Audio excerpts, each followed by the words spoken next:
Hello and welcome to BYJU'S Exam Prep IAS. Welcome to another session of Target Prelims 2023 initiative. And in this session, we'll have a discussion regarding some of the very important reports, indices, committees, panels, etc. which are relevant for the last 1 year or which were there in the current affairs in the last 1 year and which are important for the civil services examination. Now, before I start, here is a very important pointer announcement. We have divided this discussion into two parts.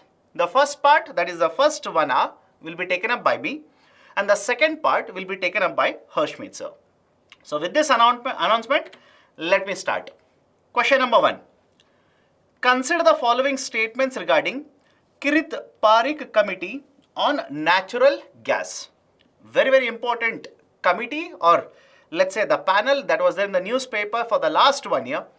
And very recently, Government of India, that's a cabinet committee, has accepted some of the recommendations of Kirit Parikh Committee and has introduced a new mechanism to decide on the pricing of natural gas. There are two statements. But before looking at the two statements, let's look at certain very important points. In case of India, we use natural gas in the form of piped natural gas or compressed natural gas, etc. But the first point is very simple. The demand in the domestic market is more than the supply in the domestic market. Simple point. The demand is more than what is being supplied in the domestic market. As a result of this, the import of the natural gas is very high in India. How much is actually imported? Generally, as per the government data, the most recent data, around 47% of the demand in the domestic market is met through the import of natural gas. And please remember the next point here. The pricing of the gas that was sold in the domestic market was benchmarked. Benchmark means it was basically connected to certain important outside factors. That is, there are 4 important prices that were used to benchmark what is the price of the natural gas that will be sold in the domestic market. And remember the names of the 4 benchmarks here, or the 4 points here. One is Alberta gas. As simple as a straightforward question can be asked in the prelims. One is Alberta gas in Canada. Second one is the Henry Hub in USA. Third one is National Balancing Point. National Balancing Point. This is from UK. And the fourth one is basically Russia. So these were the 4 prices that were considered to benchmark the national, or let's say the natural gas that was sold in the domestic market. And please remember the next point as well. Were the prices that were determined, basically concept of administered pricing mechanism, the prices that were determined, did they reflect what was the natural gas price in the international market right now? That was also a problem. Why? Government used to decide the price of the gas once every 6 months, biannually, once every 6 months. And in the international market, I'm pretty sure all of you know this now, the prices of crude oil, etc., are very dynamic in nature, which meant whatever prices were determined were not reflective of international prices. And considering all of these factors, Government of India set up Kirit Parikh Committee, which has given recommendations based on which the Cabinet Committee very recently has announced a new natural gas pricing mechanism. The first point here has recommended deregulation of natural gas prices. Statement 1 is correct. It has recommended that we should deregulate. Now, what do you mean by deregulate? Deregulate simply means rather than government determining the market prices, we should allow the market forces to determine the market prices.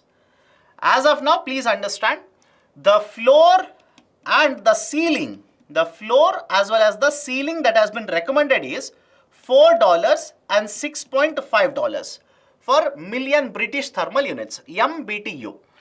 $4, $6.5, which means whatever be the crude oil prices, I'll come back to this pricing formula, just give me a minute. Whatever be the crude oil prices, based on the formula, the maximum price for the natural gas in India shall be maximum 6.5 or lowest shall be $4. That is what has been recommended. But post 2027, 1st January 2027, the committee has recommended that we should go for deregulation of natural gas prices. That is, government should not be intervening here. Let the market forces determine what is the market price of the natural gas. So first recommendation or first statement is correct. Second one, it has recommended a ceiling price to protect the customers but not the floor prices. Statement 2 is wrong. It has recommended the floor as well as ceiling prices. Both have been recommended. So first statement is correct. Right option for question number 1 is option A. Only 1 is correct. Now, are these points sufficient? Please add on to certain more points regarding the Kirit Parikh committee recommendations. What has been decided by the government is simple. Whatever is the crude oil basket, whatever is the price of crude oil basket, the price that will be fixed will be 10% of this crude oil basket. I'll repeat it. The government says whatever is the price of the crude oil basket, 10% of that will be the price of the natural gas. And that has been introduced now.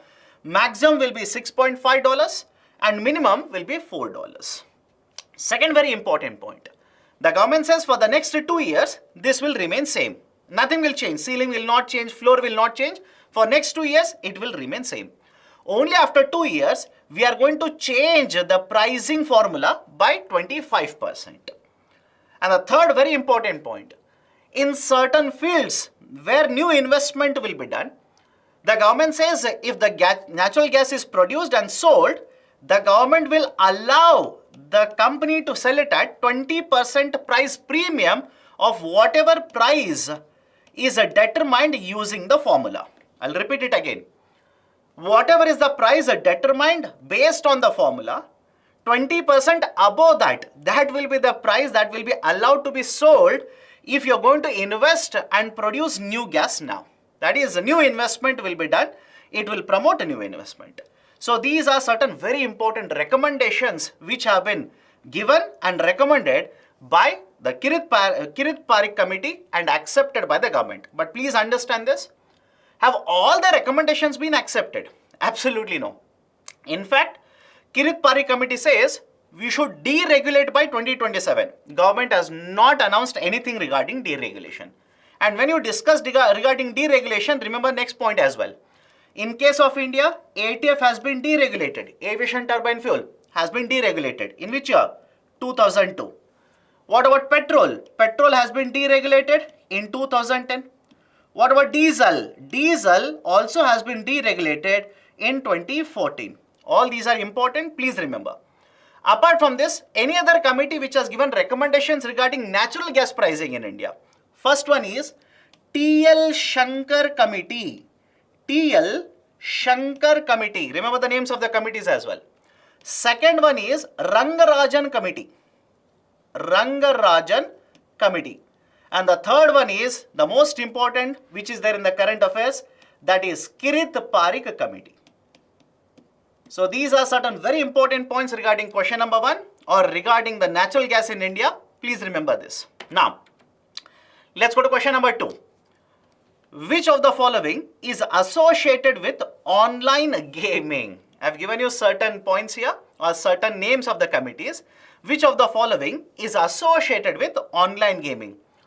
Conrad Sangma panel, Justice Chandru report, C is both A and B, and D is none of the above. Now let me explain certain points here, then we'll come back to the options, don't worry. Now first and foremost, in recent times there has been a lot of discussion regarding the concept of taxation on online gaming. Taxation related to online gaming.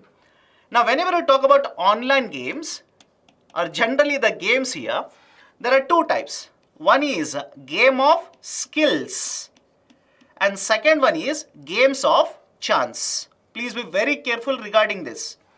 One is games of skills, second one is games of chance. Now what is the idea of a basic concept of games of skills? As per Supreme Court of India, there is an important judgment in 1957. Please remember this. As per Supreme Court of India, whenever you talk about the games like this, specifically games of skills, require certain, right, let's say skill sets which are used by the players. Now you'll ask me, sir, what do you mean by skill set here? Either you will use certain techniques, you will use, right, certain, let's say, knowledge, you will use expertise, etc.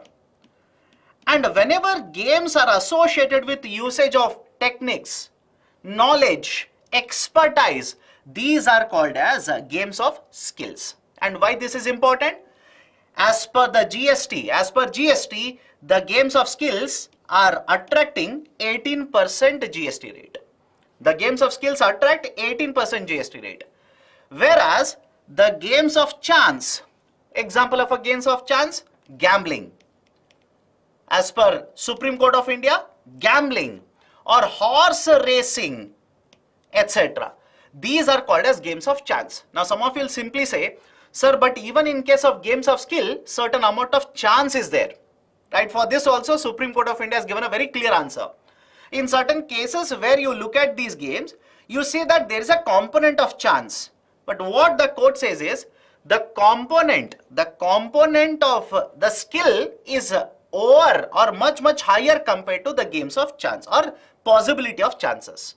That is the reason there is a clear distinction between, at least as per the definition, the games of chances, games of skills. And in case of games of chance, the tax rate applicable is 28%. GST rate is 28%. So have a look at this. The games, specifically online games, because that is there in the current affairs, can be divided into games of skills, games of chance. Now why all of this is there in the newspaper? There was one panel set up under the GST, Goods and Services Tax Council. There was one panel set up, Conrad Sangma panel. And this panel stated that when you have this kind of a distinction between games of skills, games of chance, in certain situations, the distinction might become very technical or very light, in the sense, rather than games of chance, it might end up getting classified as games of skill. I hope you understand this. That distinction does not work out all the times. Sometimes what might happen is that distinction might disappear and we might end up classifying the games of chance as games of skill. And that is the precise reason why this committee, at least initially, stated that this kind of a distinction of games of chance, games of skill must be done away. And rather than having two GST rates, 18%, 28%, etc., we should simply impose a tax rate of 28% on all the online games. Right? This was the initial recommendation, but later, right, the recommendation has been changed. They have stuck to the same idea of games of skills attracting 18% GST rate and games of chance attracting 28% GST rate. Now, some of you are saying, sir, you said Conrad Sangma panel, so I'll go with option A. But the argument is very simple here. Which of the following is associated with online gaming? Which of the panels or committees? The answer is C, both A and B. Conrad Sangma panel, yes, under GST Council, this is the panel. But second one, Justice Chandru report. Now, some of you will basically say, sir, there were multiple or there will be multiple committee recommendations. How do I remember it? I do understand your pain. I do understand your frustration. But at least try to connect it to the dots which are there in the current affairs. How is Justice Chandru report there in the current affairs? Tamil Nadu. Very simple. It was set up by the Tamil Nadu government, and very recently there has been a lot of discussion regarding taxation, or let's say a bill in Tamil Nadu regarding online gaming. So that is the precise reason I've taken up this particular Justice Chandru report, which recommended that we should simply ban online games. Right, so both A and B are correct. So right option for question number 2 will be option C, both A and B. Done? Okay, now before I go forward, please remember this. There is a lot of discussion that has been happening regarding online games. In the recently concluded GST Council meeting also, they did not take up the discussion regarding online games taxation. Right now, what is the status? 18%, 28%. 18 and 28. And let me ask you a very simple question. How many of you think online games, that is games of chance as well as games of skills, are protected under the Constitution of India? Think of it. How many of you think that both games of skills as well as games of chance are protected under the Constitution of India? Answer is no. Games of skills are protected under the Constitution, that is Article 19(1)(g). Article 19(1)(g), yes, but games of chance, no. And that is the precise reason many states have actually banned lotteries, etc. Okay. Now, question number 3. Consider the following statements regarding Vishwanathan Committee on Urban Cooperative Banks. Vishwanathan Committee on Urban Cooperative Banks, UCBs. Very often the concept of cooperative banks is there in the newspaper, so please be very, very careful. Couple of years ago, RBI, Reserve Bank of India, set up this Vishwanathan Committee, that is NS Vishwanathan Committee, to give recommendations regarding framework related to urban cooperative banks. Now, before looking at what are the recommendations, here are certain very important points. Please remember them. The cooperative banking in case of India is generally divided into two parts. One is urban cooperative, second one is rural cooperative. Urban cooperative is again further divided into those which are present in one state, that is single state cooperatives. Second one is multi-state. In case of a rural, there are three classifications or three-level classification. One is a state cooperative bank, a two-level classification, long-term and short-term.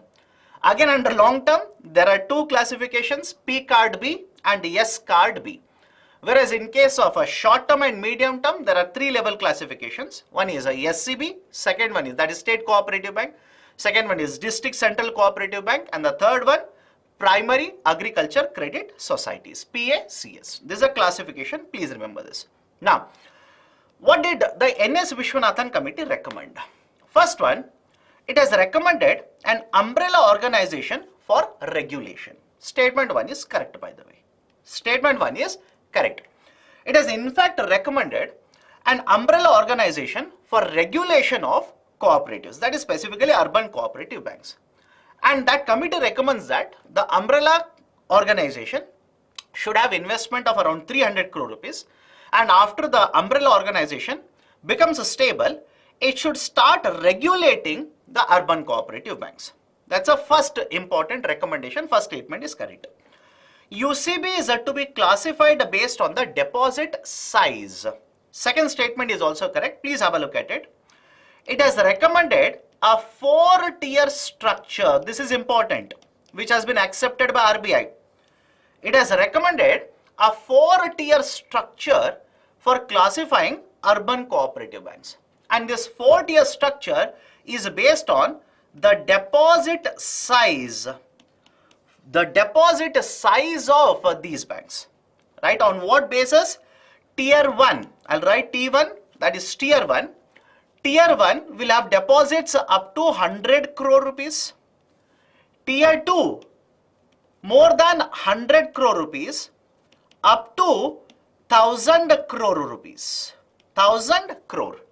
Tier 3, more than 1000 crore rupees up to 10,000 crore rupees. Up to 10,000 crore. And finally, Tier 4, more than 10,000 crore rupees. This is the classification that has been recommended, 4-tier structure that has been recommended by NS Vishwanathan Committee. Has RBI accepted this? Yes. But more importantly, please have a look at it. The Tier 3 banks, which meet certain capital adequacy. I'll focus both on Tier 3 and Tier 4. Both of these are tier banks which will meet certain capital adequacy ratio norms, CAR norms or CRAR norms under Basel III. Tier 3, if they meet the CAR norms, they will be allowed to function as small finance banks. They should be allowed to function as small finance banks. Whereas Tier 4 banks, if they meet certain conditions regarding capital adequacy ratio again under Basel III, they will be allowed to function as universal banks. They will be allowed to function as universal banks. Okay, this is a third very important recommendation. Fourth very important recommendation. Some of you are asking, sir, how much is the capital adequacy ratio? Right, for Tier 3 it has been recommended 9% and Tier 4 it has been recommended about 12% or above or around 15%. So generally these kind of capital adequacy norms have been recommended by NS Vishwanathan committee. So this is a third very important recommendation. Fourth very important recommendation, automatic route. Automatic route for opening branches. In case of these urban cooperative banks, the committee recommends that rather than going to RBI, always asking for approval of RBI to open the branches, automatic route should be allowed up to certain number of branches. They should be allowed to open once they meet a certain norms. So these are certain very important recommendations that have been provided by NS Vishwanathan committee. So first statement is correct, second statement is correct. Right option for the question number 3 will be option C, both 1 and 2. But apart from this, please remember the next point also. Are there any committees which have given recommendations regarding urban cooperative banks in India? Yes, please remember this. There was one committee, Madhava Rao committee. Madhava Rao committee. Madhava Rao committee also has given recommendation regarding urban cooperative banks. There is one more committee, R. Gandhi committee. R. Gandhi committee, which also has given recommendations regarding urban cooperative banks. So totally 3 committees I have told you now regarding UCBs. NS Vishwanathan committee, Madhava Rao committee and R. Gandhi committee. All of them deal with urban cooperative banks itself. Okay. So question number 3 is done. Let me go to question number 4. Which of the following committee is associated with recommendation of regulatory framework for ARCs? For ARC. Now the reason that I've taken up this particular question is very simple. The concept of ARC, asset reconstruction companies, is very often mentioned in the newspaper. Can I give you a current affairs example of an ARC? One of the most important ARC in case of India now. National Asset Reconstruction Company Limited. NARCL, bad bank. Concept of bad bank. Right? The idea of a NARCL is nothing but asset reconstruction company itself. So which of the following committees is associated with recommendation of regulatory framework of ARCs? Kelkar committee, Sudarshan Sen committee, Baba Kalyani committee, none of the above. The right option for the question number 4 will be option B, Sudarshan Sen committee. Now what are the important recommendations of Sudarshan Sen committee? Now first and foremost, I told you NARCL. Is there any recommendation of Sudarshan Sen committee connecting NARCL? Of course yes.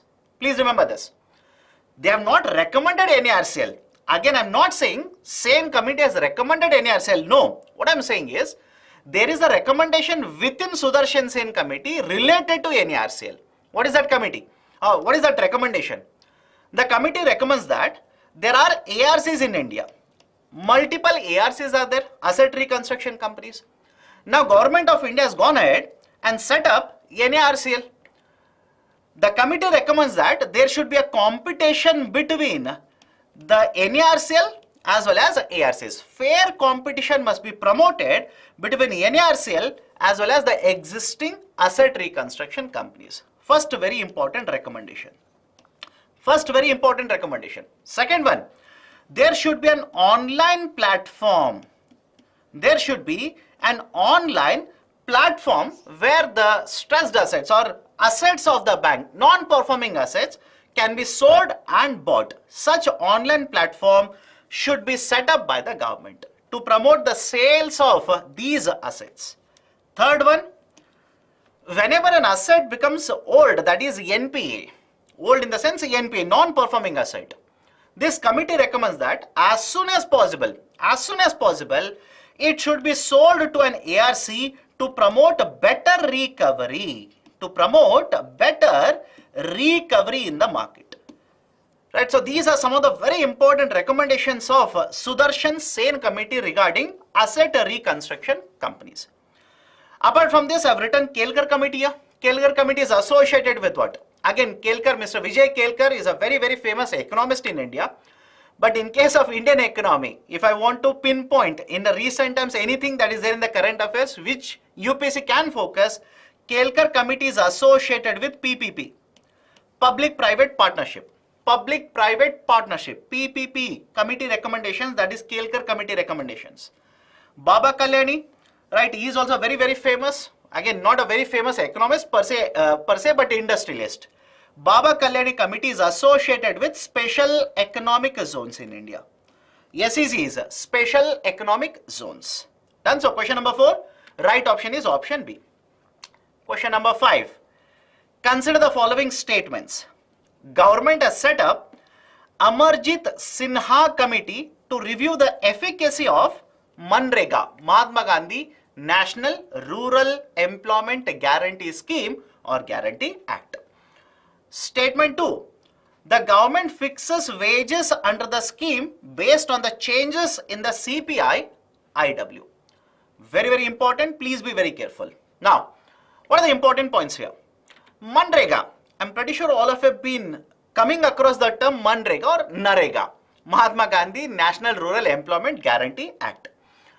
Now, Government of India very recently has announced changes in the wages under Manrega. Please understand this. Government very recently has announced what is the change in the wages that are provided under Manrega.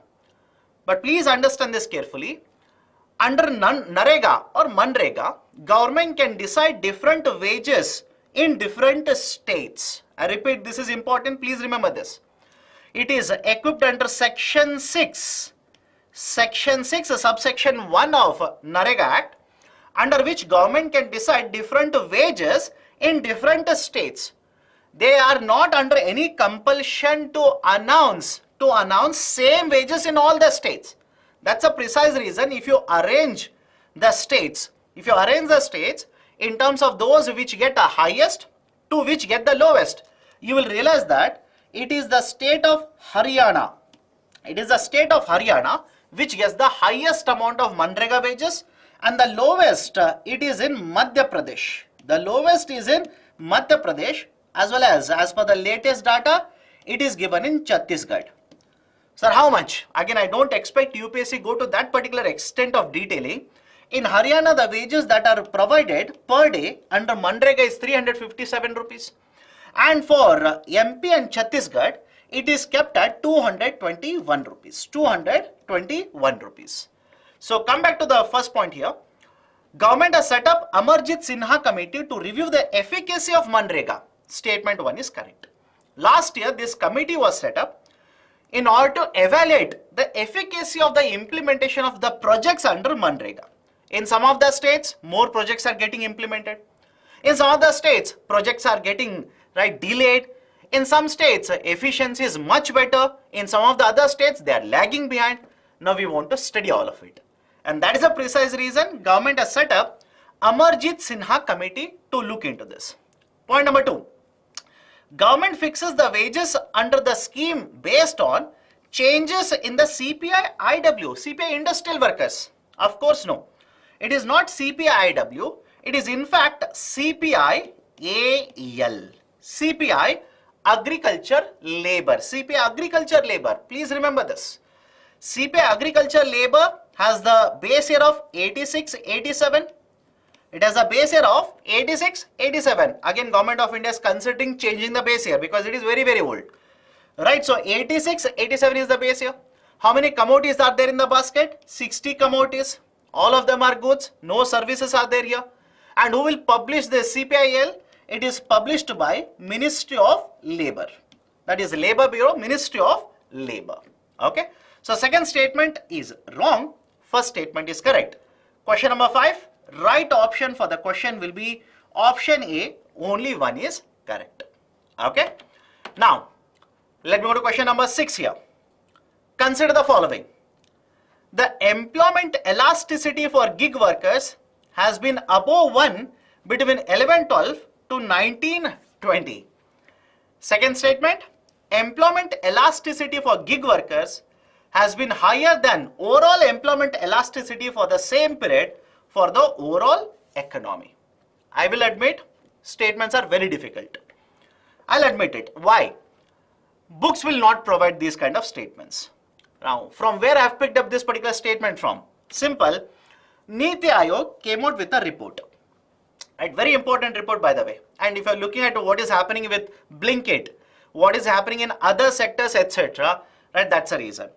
A report on India's booming gig and platform economy was published by Niti Aayog. Now, what are the important points which have been mentioned in this particular report regarding gig economy? It says that in case of India, right now in the gig economy, there are around 7 million people working. Around 7 million people are there. But very soon, this number will cross more than 23 million. It is going to balloon to more than 23 million, which means number of people who are working in the gig economy or gig market will increase. In fact, many of you will ask me, sir, what do you mean by gig economy here? What is the basic idea of a gig economy? Gig economy or gig work simply means a person, let's say A, will work for another person B, person, company, whatever it is. A will work for B, right? Not as a technical, let's say a regular employee. Regular employee means what?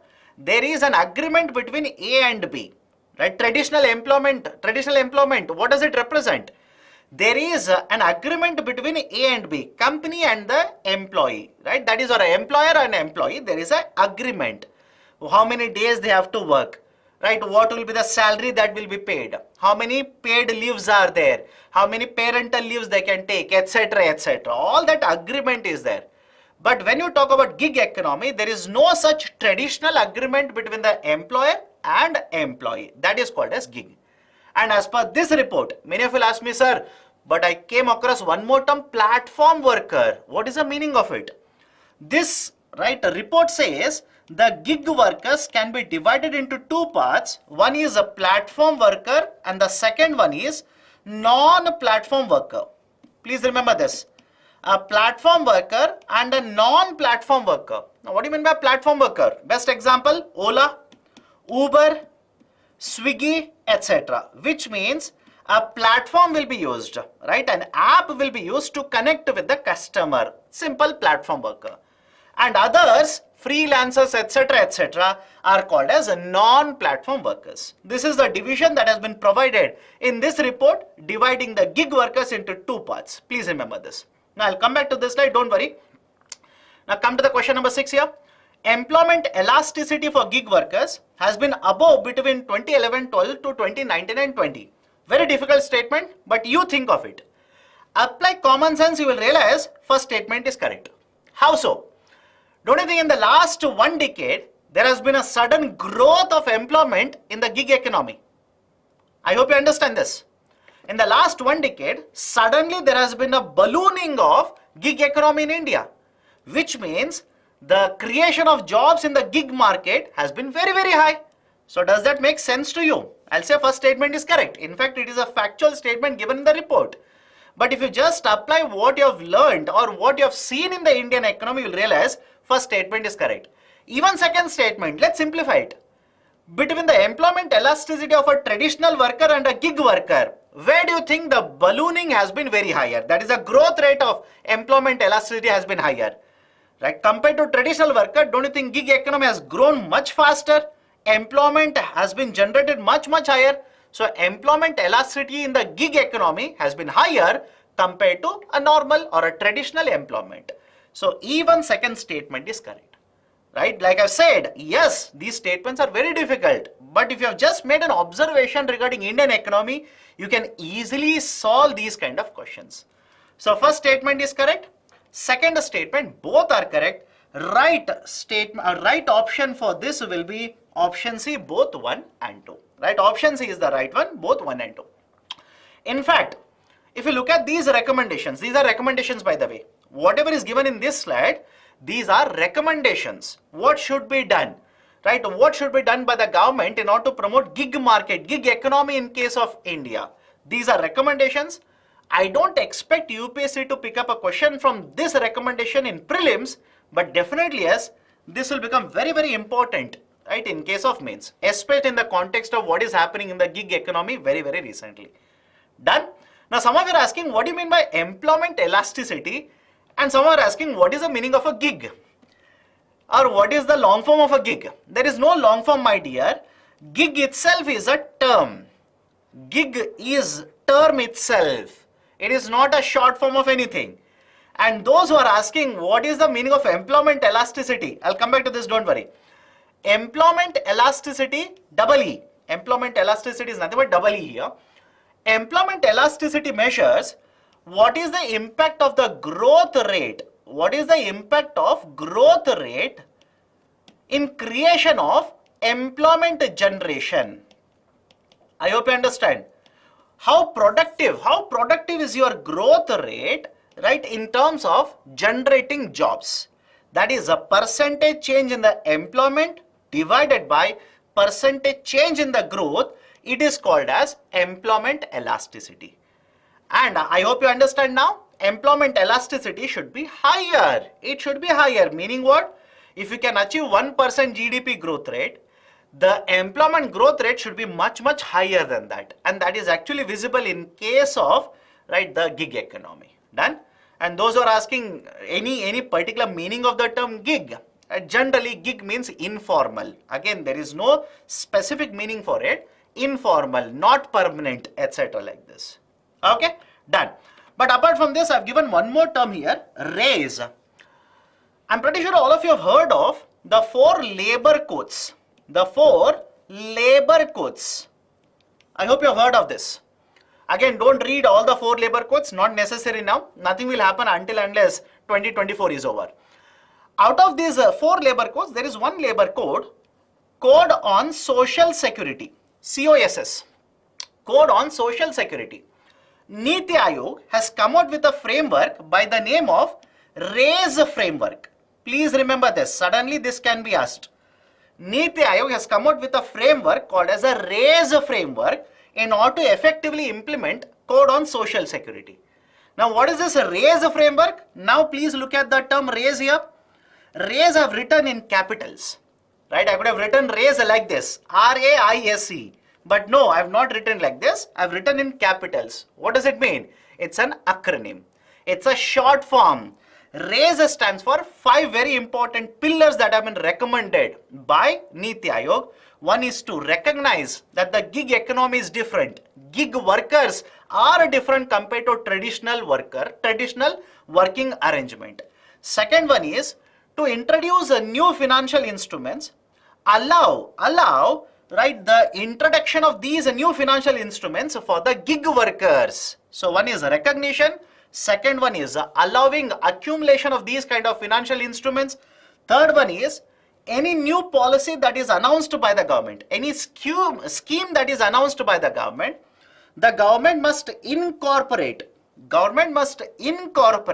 the interest of the gig workers. That is the third pillar, incorporate. Fourth one is support.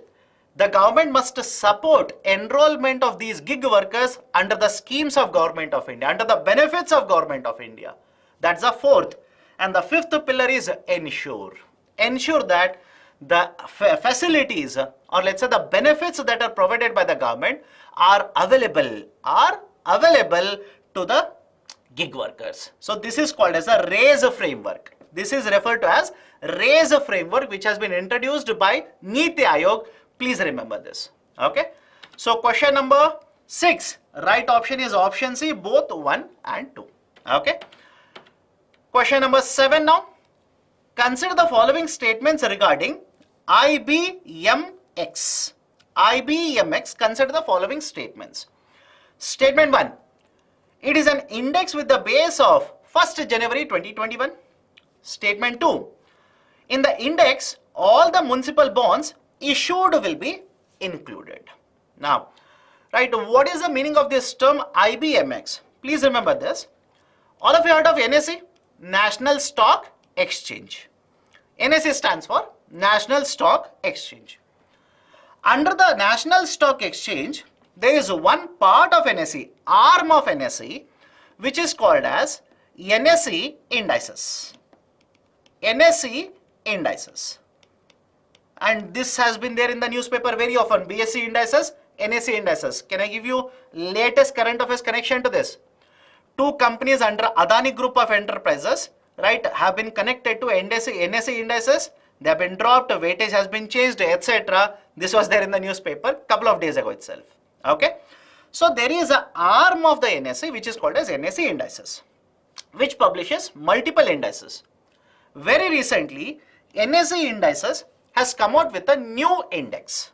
And this new index is basically the IBMX. IBMX. IBMX basically stands for Indian Municipal Bond Index. Indian Municipal Bond Index. Now, what is this basic idea of a municipal bond index? First and foremost, it has the base year of 1st Jan 2021. There itself, I have taken care of the first statement. Okay. 1st January 2021 is the base.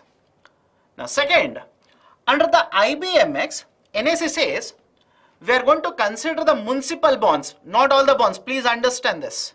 Municipal bonds, right? Multiple times we have been discussing regarding the concept of municipal bonds as well. Right? Municipalities are allowed to issue bonds, raise money, etc. Right? Can I give you a current affairs context to this? Indore has become the first municipality in India to issue municipal bonds for retail investors. That we have taken up in earlier session also. Right? Last 2 years, municipal bonds issuance has actually increased. More and more amount has been raised. Green municipal bonds have been issued, etc. So come back to the point here. Municipal bonds are issued. Now those municipal bonds which have investment grade. Those municipal bonds which have investment grade. Please remember this. Investment grade. What is the basic idea of investment grade? When you study about credit rating agencies. Credit rating agencies. In case of credit rating agencies, whenever you have a credit rating equivalent to or above BBB, I'll repeat it, equivalent to or above BBB, right? That is, let's say AAA, AA, single A, BAA3, BAA2, etc. Right? So equivalent and above BBB, this is called as an investment grade. So as per NSE, it says investment grade municipality bonds will be considered and will simply publish an index following these investment grade municipal bonds. And this is in short called as IBMX with the base of 1st January 2021. And as of now, as of the information that was provided by NSE, 28 municipal bonds which are issued by 10 issuers have been considered, and we have started publishing this IBMX index. Right, this is basically the discussion regarding IBMX, new type of index. Please be very, very careful. It is an index with the base of 1st January 2021. Statement 1 is correct. In the index, all the municipal bonds will be included. Underline the term, all the municipal bonds. Absolutely no. Only those, right? Only those bonds which will have investment grade and which are issued by municipalities. Right, so second statement is wrong. First statement is correct. Right option for question number 7 will be option A. Only one is correct. Only one is correct. Okay, now question number 8. Which of the following is releasing or releases Logistics Performance Index? LPI, Logistics Performance Index. Very, very important. Why? If you look at the government of India, in the last couple of years, especially in the last 2 years, government of India has been hammering one point. The cost of logistics in case of India are very high. Cost of logistics is very, very high. And in order to address this particular issue of cost of logistics, various reforms have been undertaken by the government. For example, FASTag has been introduced by the government. I'm pretty sure all of you know the concept of FASTag. GST has been introduced by the government. Right, logistics, right, complexes are being promoted. Various infrastructure projects are being promoted. PM Gati Shakti initiative is being promoted, etc. Again, these are some of the examples. The list is very, very exhaustive. I'm just giving you some of the snippets, some of the important examples. And in case of India, right, generally the government of India itself says the cost of logistics is somewhere around 14% of GDP.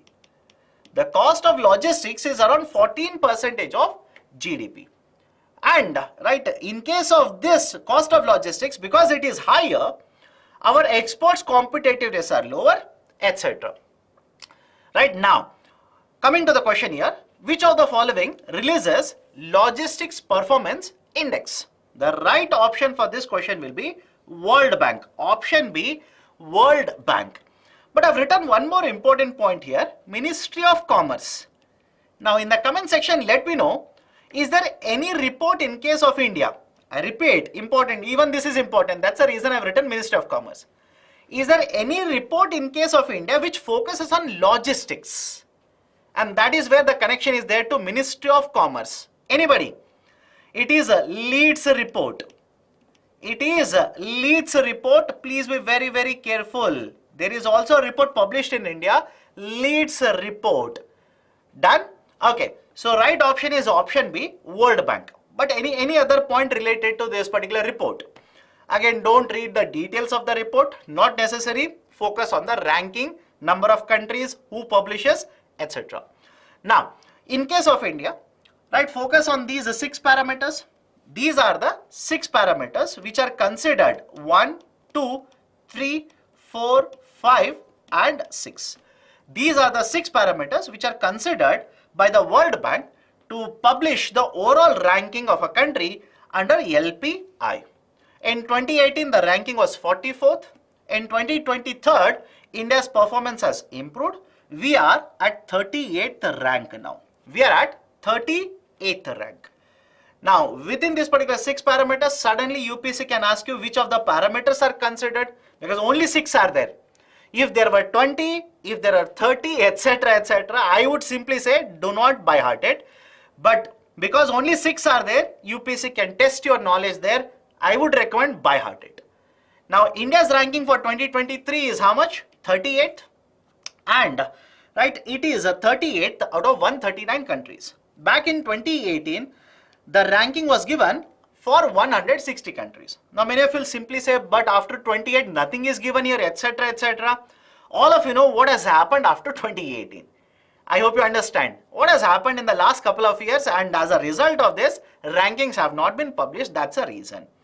Which is the topmost country in terms of LPI? Singapore is the topmost country. Right? So these are certain important factual information.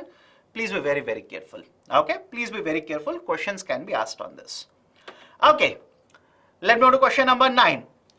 Consider the following statements regarding State Ranking Index for NFSA. State Ranking Index for NFSA, National Food Security Act. Right, this is the first time an index has been published. Please remember this. This is the first time an index has been published for the implementation of NFSA by the states, by the central government. First statement, focus on the index is not just on food security, but also nutrition security. I'll come back to these statements, please don't worry. Second, index covers central government and state government reforms or initiatives to promote food security.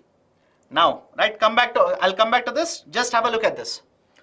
This report has been published for the first time ever, and under this report, 3 very important parameters are there. There are three very important parameters. One, coverage of NFSA, which has a weightage of 45%. Second, delivery platform, which is given a weightage of 50%. And remaining 5% is nutrition initiatives, which are undertaken by Department of Food and Public Distribution System. Okay, right? So these are the 3 very important parameters. I would recommend by heart it. I would simply recommend by heart these 3. These are very, very important because this is published for the first time ever. First time ever by the government. So 45% for NFSA coverage, 50% for delivery platform, and 5% for nutrition initiatives. Many of you are saying, sir, C is correct, C is correct. Just give me some time, I'll come back to that. Right, because that is not the correct answer. Now, apart from this, what are the important points? I have taken this snippet directly from the report. The index will denote only the efficiency of TPDS operation. What is TPDS? Targeted Public Distribution System. It does not reflect the level of hunger in India. Please remember this. It basically is covering how much is the coverage under the TPDS. That's it. NFSA and Target Public Distribution System. Does it give you any information regarding what is the level of hunger, how many people are hungry, right, etc.? Absolutely no. Please be very careful with this. What UPSC can do is pick up this statement, give it in the form of statement in the MCQ. Second, the current version of the index measures effectiveness of NFSA implemented majorly through the operations and initiatives under TPDS. Look at the part of the second statement. It does not cover programs and schemes implemented by other ministries and departments under NFSA. Right? What has the state government done? Will it cover? Right? Will they cover under this index? It says no. Right? It basically covers, look at the third point also, you'll understand. It basically covers how the reforms have been implemented in order to improve the coverage. That's it. That's it. Beyond that, they are not going to cover any initiatives that are taken by other ministries, other state governments, union territories, etc., etc. They are not going to cover all of it. That's very, very important. Please be very careful. Now, what about the first statement? Focus of the index is not just on food security, but also on nutrition security. Statement 1 is correct. Statement 1 is correct. Let me prove it. The index clearly states, or the report published by the government clearly states, when you look at the target public distribution system, let's say 81, 82 crore people are covered under this index. We will only get coverage of how many people, how many beneficiaries are there. We'll be able to find out how many people are getting food security. How many people are getting food security we'll be able to find out. But look at the one of the parameters under this. Look at one of the very important pillars covered under this. That is 5% weightage has been provided for nutrition initiatives. 82 people are covered. Will that number give you any idea about whether there is a nutrition security provided to the beneficiaries? Think of it. Under, let's say, target public distribution system, or let's say under NFSA, 82 crore people are covered. That number 82 crore people, can it give you any information regarding nutrition security? Absolutely no. It will only give you information about food security. But when you give 5% weightage for certain nutrition initiatives which are implemented by the Department of Food and Public Distribution, don't you think this index will not only focus on food security, but will also focus on nutrition security? Right? For example, sir, what do you mean by that? I'm not able to understand. Are we not focusing on food fortification now? Think of this. Are we not focused on fortifying food which is given to the beneficiaries? Or the best example which nobody can deny. Are we not focused on promotion of consumption of millets under various initiatives of Government of India? Right? Argument is yes. Right? So food fortification is being promoted. Consumption of millets is being promoted, etc. So argument of this index is they will focus on food security. They will also focus on nutrition security. So first statement is correct. Second one, index covers a central government and state government reforms or initiatives to promote food security. No. Absolutely no. I've clearly told this. It is also there in the slide. It doesn't cover the reforms which are implemented by the state governments. It will cover only the reforms implemented by the center, specifically Department of Food Public Distribution. That's it. So first statement is correct. Second statement is wrong. Right option is option A. Right option is option A. And as per the first index that has been published by the government here, please remember the name of the state. Odisha is the best performing state. Odisha is the best performing state as per the index. And apart from that, I found one more very important point that was published in this report. The union territories, UTs, which are implementing DBT cash under food distribution, we also have promoted the concept of DBT cash, direct benefit transfer in cash. Right? Please remember the best performing state under the DBT cash, that is union territories, is Dadar and Nagar Haveli. Dadar and Nagar Haveli. That is the best performing union territory under the DBT cash. Done? Okay, so this is question number 9 related to state ranking for implementation of NSA. Question number 10. Consider the following statements regarding State Food Safety Index. SFSI. State Food Safety Index. Very important. I'll tell you the context also. How many of you have read regarding the issue related to Bone Vita? The issue related to, right, let's say the front of the label packaging, etc., etc. Right, related to that, I've given one question here. State Food Safety Index, SFSI. Statement 1, it is published by Ministry of Food Processing. Many of you will basically believe, yes, this could be correct. This is wrong. It is published by FSSAI, Food Safety and Standards Authority of India. FSSAI, Food Safety and Standards Authority of India. And FSSAI, let me check. Under which ministry do you think FSSAI will function? Start typing. I'm looking at your comments now. FSSAI, right? Under which ministry do you think FSSAI will work? Right? It is Ministry of Health. Ministry of Health. Okay. So first statement is wrong. It is basically Ministry of Health, or let's say FSSAI. Second one, under this only the states are ranked and not the union territories. Let me show you the ranking here and the parameters that are considered. There are 5 parameters which are considered based on which the states are ranked. Even union territories are ranked. This is the latest report ranking. Please glance through it. The 5 parameters are human resource and institutional data, compliance, food testing infrastructure and surveillance, training and capacity building, and consumer empowerment. These are the 5 parameters, and these are the weightages which are given to all the 5 parameters respectively. And as per the rankings are considered, we divide the rankings, or this report divides the rankings into 3 parts. The states which are very large, the smaller states, and the union territories. Right? Generally, these are the 3 groups, right, which are given, or under which the states and union territories are actually ranked. In the larger states, Tamil Nadu ranks first. In smaller states, Goa ranks first. And in union territories, it is the Jammu and Kashmir which ranks first.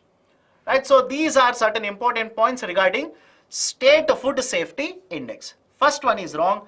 Under this, only the states are ranked. Even this is also wrong. So both of them are wrong.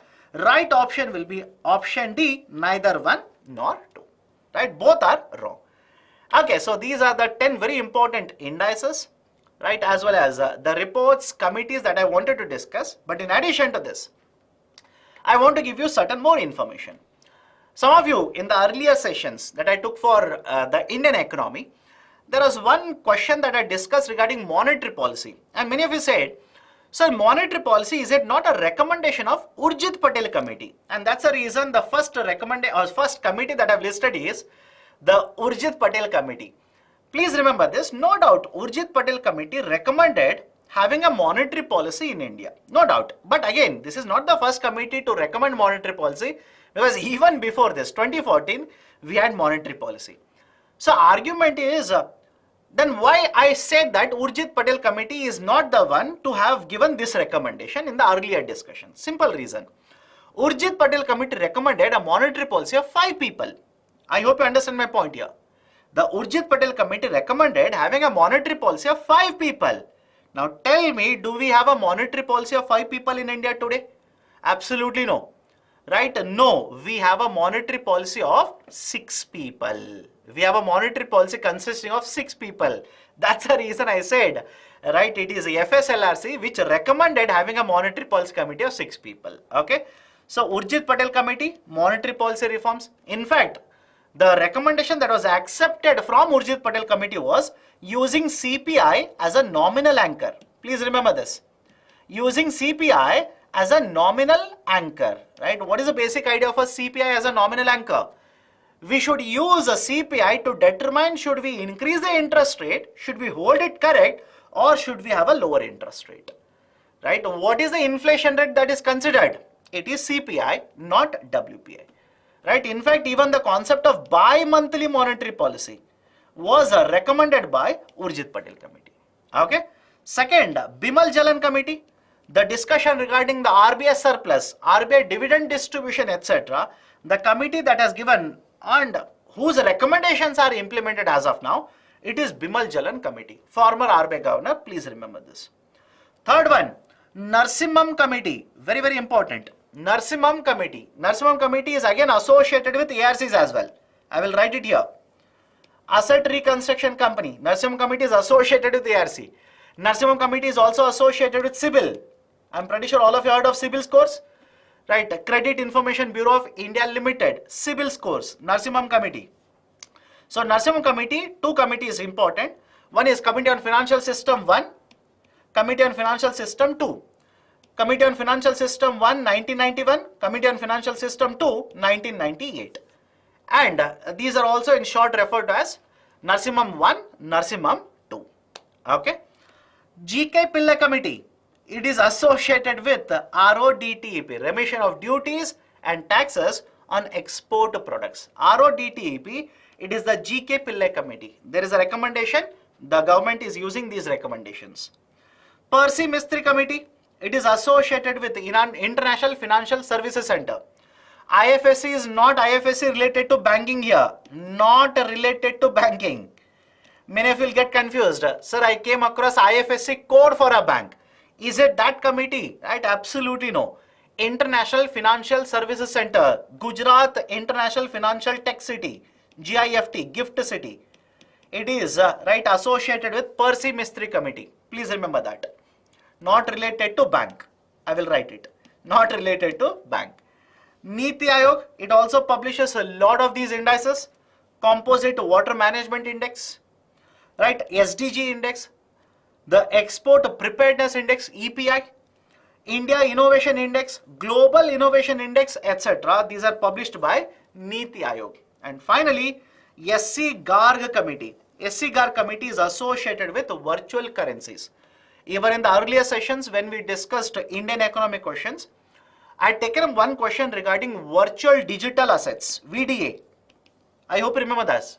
Virtual digital assets. Government is basically imposing a tax on VDAs now. Right? So again, associated with the virtual currencies, there is a committee that is a SC Garg Committee. Done? Okay, so these are certain other important committees related to economy which were there in the newspapers in the last 1 year. Okay, now, right, this is the end of the discussion of part 1 on the reports, indices, panels, etc. from Indian economy. I'll hand over the discussion to Harshmit sir now to take care of the second part of the discussion. But before I hand over, all the best to all of you. Please read well, revise well now. And before I wind up, do not forget to hit the subscribe button for BYJU'S Exam Prep IAS YouTube channel. Thank you. Take care. Have a nice day. Now, I'll request Harshmit sir to take over the discussion. Thank you.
Hello everyone, a very warm good evening. I hope all of you are doing good. I hope you got a lot of questions right in the previous discussion with Shyam sir.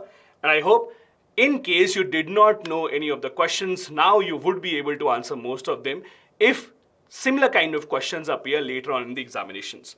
We will be continuing the session. Now we will be focusing a lot more on the other kind of government schemes and government reports that have come out in the last year or so. Some of these questions may be difficult, but to help you with each and every question, we also have the explanation that will help you going forward. So let's begin. This is your next question, question number 11 of this session. Let's see. Consider the following statements with regards to year-end review of Ministry of Rural Development. Number 1. The ministry introduced one of the latest methodologies in the field of road construction, that is full depth reclamation, which involves recycling existing bituminous pavement and its underlying layers into the new base layer.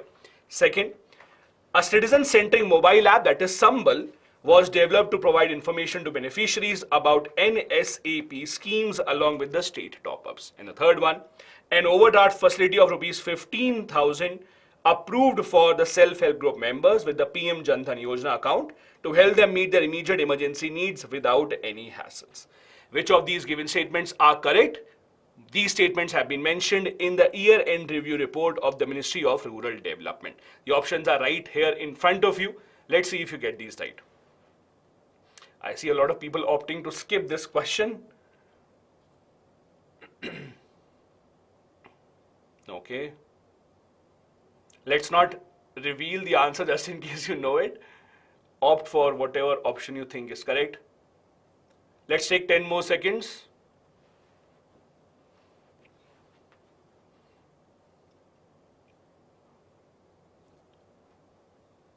Okay, let's end the poll and let's see what exactly is the answer and what option was chosen by which people. 43% went with D, 23% went ahead with A, 22% went ahead with C. Now, I agree with those who say that it was a difficult question. Yes, it was a difficult question. Many of you, as I'm seeing here, would opt for skipping this question. Now, as you know, each and every major ministry of the government of India releases something called the year-end review. Year-end review basically is a review of each of the ministries in which they detail what are the major programs that they undertook in the last 1 year, what are their major achievements, any specific kind of an initiative that they have taken. All of these are a part of the year-end review of different ministries. Now, I know for a fact it is not possible for you to remember all the different initiatives because these year-end review reports are very long. However, there are certain ministries which are extremely important, which are mainly working towards the welfare section, Rural Development Ministry, Education, Health, etc. So I would suggest you to at least read a summarized version of the year-end review of some of the ministries. The correct answer here is 1 and 2. Third is wrong. Any idea why the third statement is wrong? I do see some of you actually telling me why the third statement is wrong. The third statement is wrong because the overdraft facility that was approved was not 15,000, it was rupees 5,000. Now, I hope all of you know what is overdraft facility. Overdraft facility basically means, let's assume that I, in my bank account, have 50,000 rupees. And if I go to the ATM and I try to withdraw more than 50,000, if I try and withdraw, let's say 56,000 rupees, usually the bank account would not let me do that. But if I have an overdraft facility means you can withdraw more than what your balance is. Overdraft of 5,000 means I can withdraw 5,000 more than what my current balance is. That is called an overdraft facility. Overdraft facility is a way for the government of India to help small scale entrepreneurs specifically, and this is where the self-help groups also get this help under the PM Jan Dhan Yojana account. Now, I also wanted to share some of the other initiatives taken by this ministry which have all been mentioned in their year-end review, because I'm sure that now if you are planning for the 2023 exam, which is just 2 weeks away, you will not have the time to read the entire report. So I will do you the favor of telling you what are the important highlights of that report.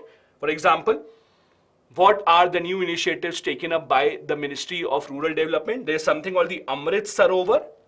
That means the government is hoping to construct 75 ponds in every district of the country.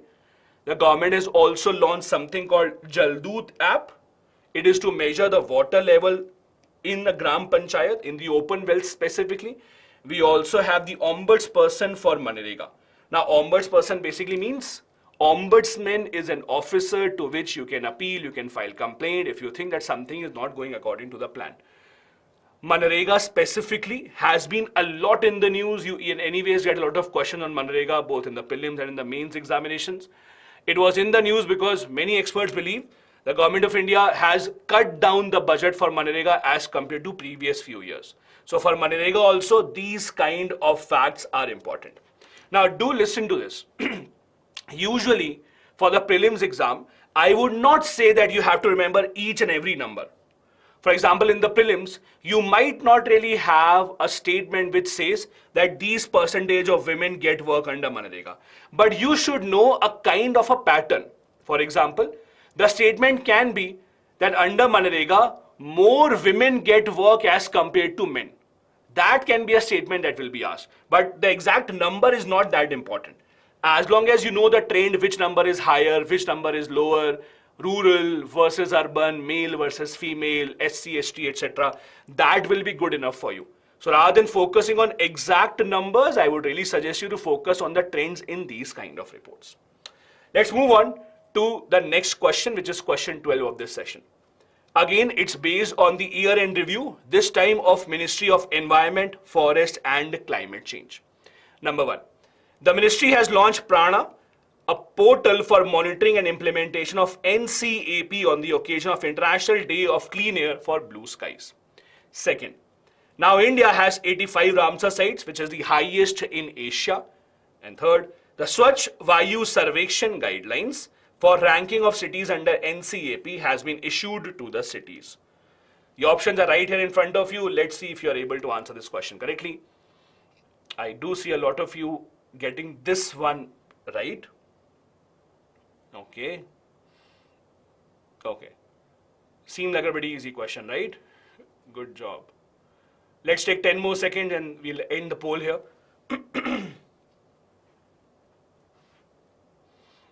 Okay. Perfect. Let's end the poll and let's see what exactly is the result. I think most of you would have gotten this right. Yes, most of you have got this right. 80% have actually got this right. This is a pretty easy question. Now, not easy because the statements are easy because the options are actually made in such a way that you can eliminate very easily. If you see, this statement is wrong. India, as most of you have said, has 75 Ramsar sites and not 85. Tell me where exactly is Ramsar, by the way, in which country? Ramsar is a place in which country exactly? Under which or by the name of which you know the Ramsar Convention. It's in which country? Yes, it's in Iran. So do remember, Ramsar is in Iran. Ramsar Convention is, as you know, is a convention for preservation of wetlands. Now, why are we discussing this question? As you know, the government of India has been focusing a lot on conservation of wetlands. In this year's budget, there was a government initiative which got a lot of news, which was mainly about wetlands. What was the name of that government initiative, by the way? What was that government initiatives announced in the budget, which was focused mainly on wetlands, conservation of wetlands? What do you think? Okay, yeah, we are done with Iran. I think you have to move on to the next statement that I'm asking you. Yes, Mishti. Mishti, as you know, the mangroves and it was related to mangroves. So mangroves are considered as a part of the wetland conservation. The second statement is wrong. As I said, it has 75 Ramsar sites that is in India. The first is correct. There's a portal called Prana that has been launched. The concept of this is that it will monitor implementation of NCAP. What is NCAP, by the way? What is NCAP? NCAP. Let's see if you can actually answer this. NCAP stands for? Yes. Yes, Shunya. I also think that it's a lot of people keep on answering me. Yes, it's the National Clean Air Program. Perfect. It's a National Clean Air Program. This is an initiative by the Government of India to ensure that the AQI level, so the idea is that the AQI levels should come under the appropriate levels. That is what the idea is. By measuring the quality of air, that is how Prana actually works. There is one other thing that you need to know. There is something called Prakriti. Now, Prakriti also was launched by this ministry as a mascot of sustainability and protection of environment. Now, these kind of small, interesting facts are important for the prelims examinations. You can very easily get a question where the question may ask, Prakriti recently in the news is related to what. So please make sure that you remember this as well. There are some other initiatives as well. By the same ministry, there is something called TX2. TX2 also is mentioned in the year-end review report. TX2 is for Tiger Conservation Excellence Award. In India, as you know, the government of India has been trying to protect the tiger population. It was in the news because the Pilibhit Tiger Reserve won the TX2 award in 2020. This is why it was a part of this ministry's year-end review. So again, as I said, now with 2 weeks remaining before the prelims, you don't have enough time to read the entire year-end review report. Let's just go with this summarized version and you should be covered. Let's move ahead to question number 13 now. Pretty easy, straightforward question. Prashast mobile app is related to which of the following ministries? Is it Ministry of Skill Development? Is it Ministry of Education? Is it the Ministry of Tribal Affairs? Or is it the Ministry of Rural Development? The poll has started. Let's see if you can answer this. The Prashast mobile app related to which of the following ministries? I see a lot of people going ahead with A. Pretty straightforward, simple question, right? Okay. Let's take 10 more seconds because it's a pretty small question.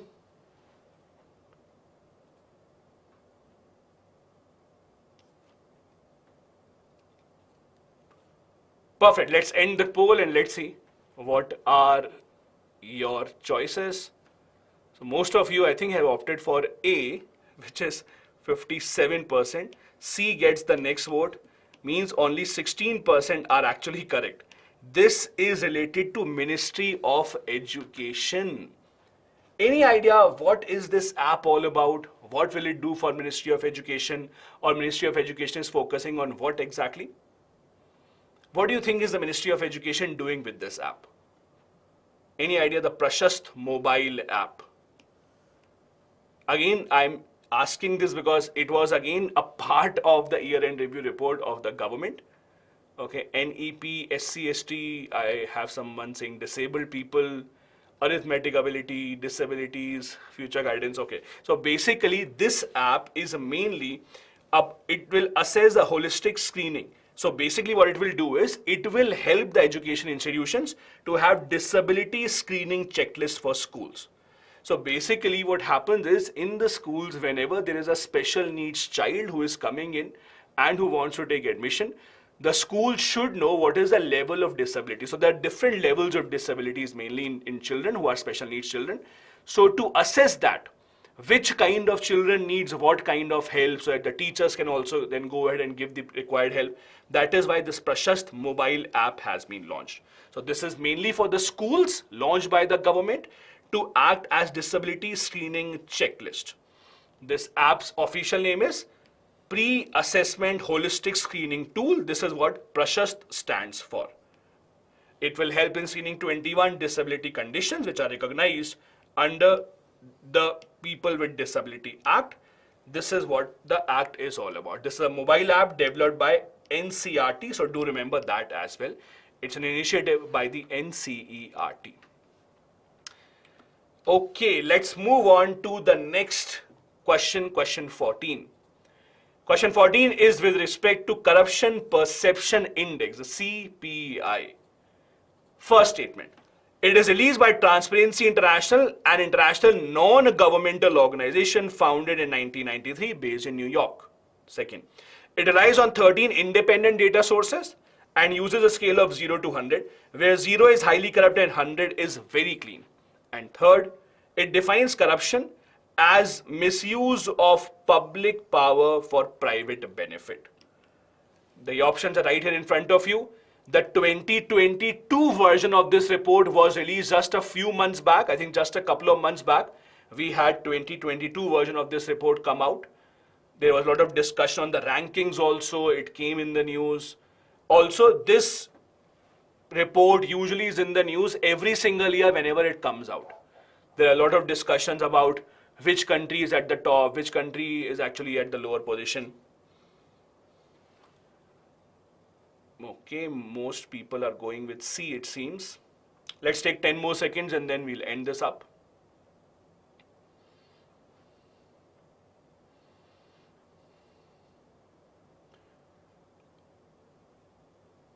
Okay, let's end this and let's see where did people go wrong.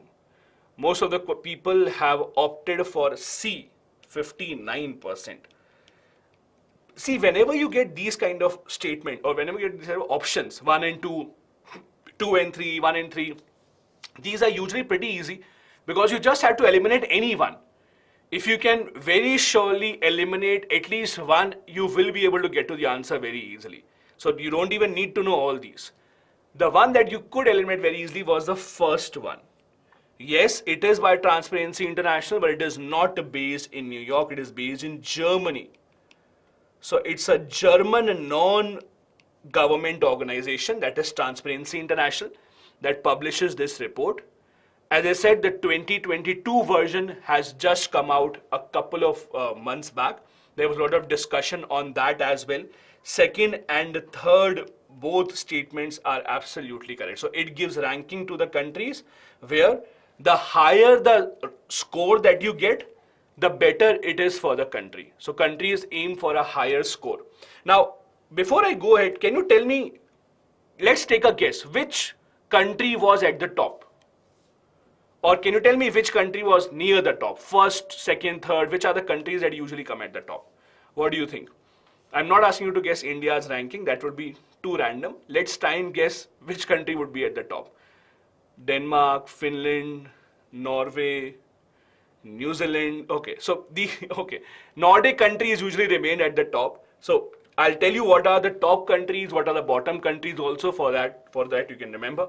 Now, as the name suggests, Corruption Perception Index is an index which is mainly based on how the government officials in a certain country are, how corrupt or non-corrupt are they trying to use their post for their own private benefit or not. So basically, this shows that usually most of the countries around the world, like 2/3 of the countries have a score below 50.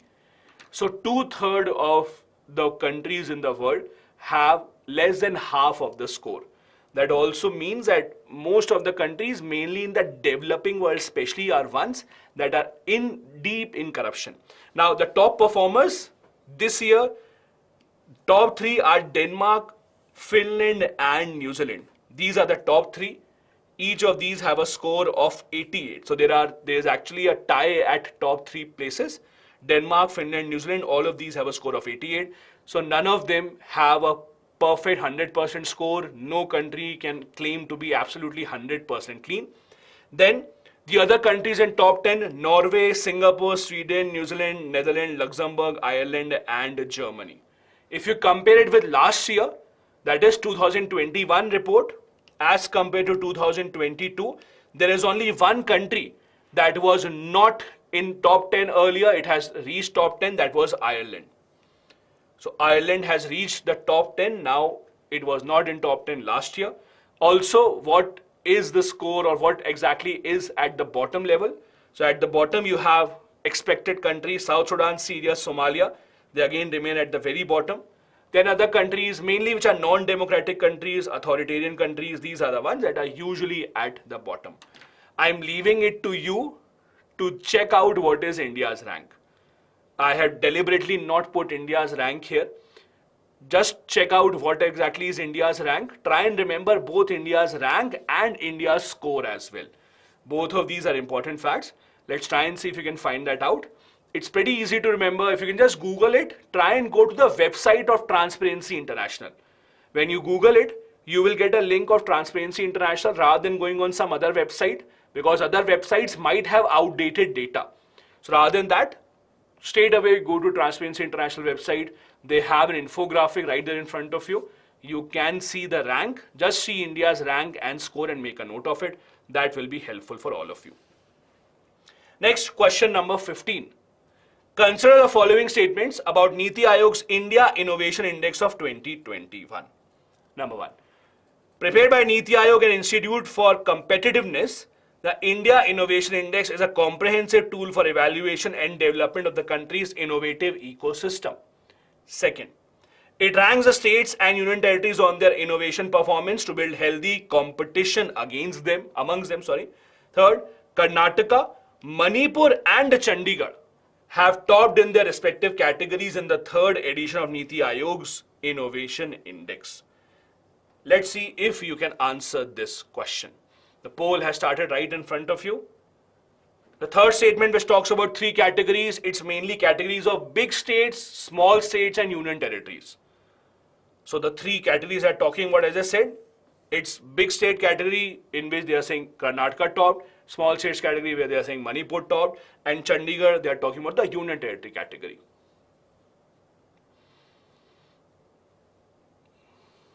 Okay. Read it carefully. Let's take about 10 more seconds.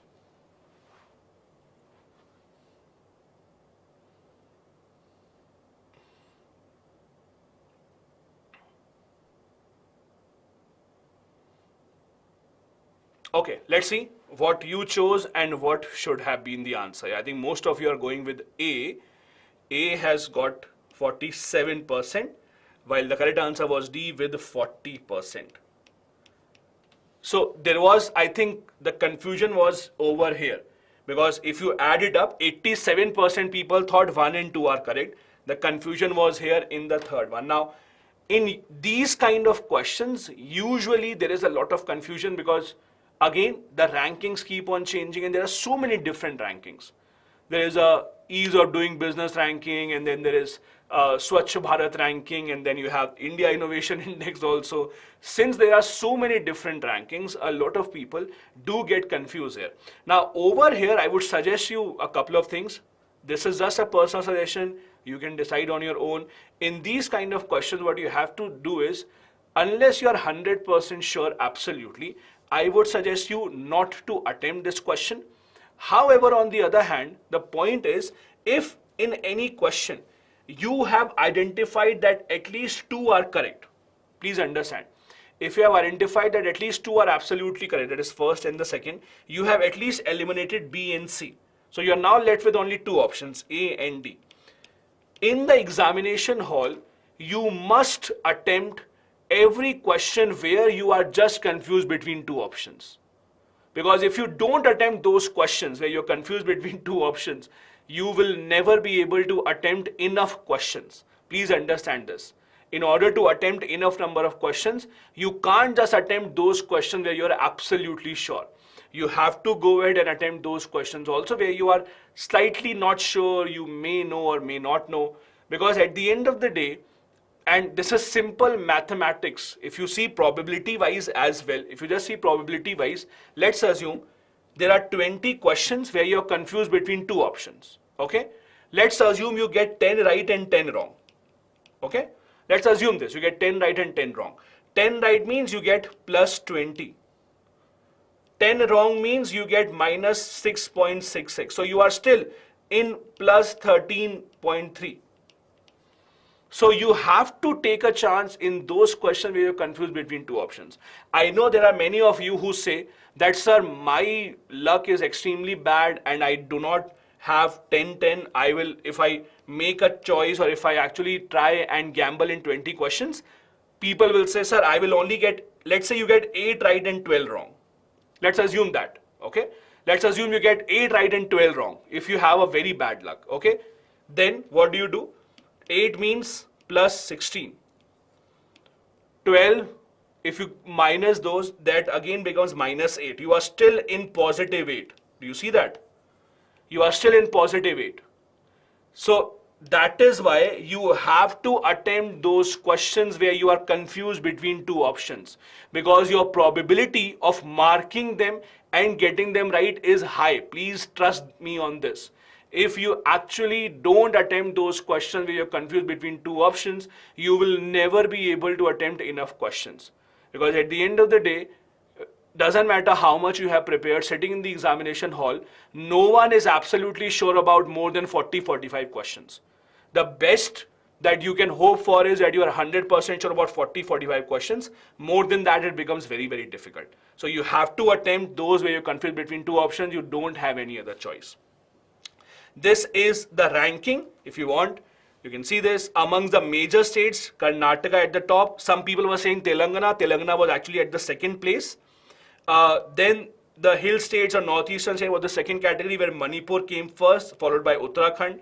Amongst the UTs, Chandigarh came first, and then Delhi.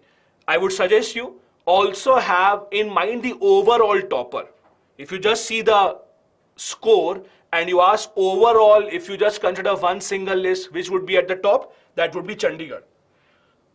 So if you see the score, overall topper, I'm sorry, would be Chandigarh. There are three different categories. Do make a note of that, okay? Let's move ahead then. Question number 16. Another international report. The World Employment and Social Outlook Trends of 2022 is released by which of the following? You see these kind of questions very often in the prelims. Is it released by World Bank, World Economic Forum, the ILO, or the UNDP? The options are right in front of you. Let's see if you can answer this question. World Employment and Social Outlook.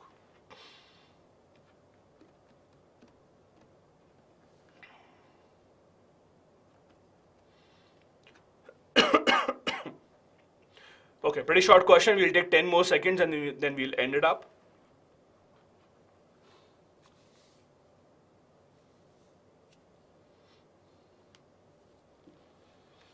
Okay, let's end the poll and let's see what are your options. Perfect. Most of you have chosen the perfectly correct answer, 62%. 22% have gone with B. Then a few people here and there. ILO is the answer. It was a lot in the news. I hope that all of you have read about this. ILO, I think, should be your safest bet here because it is about employment mainly. It talks about the employment opportunities around the world. ILO is a very special organization. ILO is unique in the sense that ILO works under the UN, but ILO is actually older than the UN itself. You should know ILO was actually first formed when the League of Nations came into being. The League of Nations came into being after the World War I. That is when ILO actually came into being as an organization where the laborers around the world can come up. And then we had the UN. So ILO although works under the UN, but it is actually older than the UN. I'll tell you one other fact that you must know. The ILO is the only organization working under the UN where you have participation from the private sector as well. There is no other organization working under the UN that has private sector participation as well. So ILO has that as well. So that is why ILO is a pretty special organization. Do remember about that. You do see a lot of questions about ILO. Again, it's older than the UN itself and has private participation because, as I said, it has participation from the employers in the country, from the laborers also. So it's very interesting. In ILO, every country has three representatives, one from the government, one from the employers or the industries, and one from the laborer side. And all these three vote independently of each other. So let's assume if there is a voting that is going to take place, it's not necessary that all these three from India will vote in the same manner. All these three take their own decision. That is how it works. So ILO, again, is pretty interesting. Do remember about that. Also remember, ILO has won the Nobel Peace Prize also once in 1969. These kind of statements are also asked about certain organizations, whether they have won some prize or not. Let's move ahead then to question number 17. Consider the following statements with regards to India's State of Forest Report of 2021. Number 1, where canopy density is less than 10%, the region is categorized as shrubs instead of forest, yet the area is still surveyed. Second, the report and the survey for the first time ever have included the Gir forest, which is the only habitat of Asiatic lions, tiger reserves and tiger corridors. And third, a tree cover is defined as a region of size smaller than 1 hectare, which is found outside the recorded forest area. This region contains trees of varying size and canopy sizes and scattered everywhere. Let's see if you can identify which is the correct answer. You have your options right in front of you.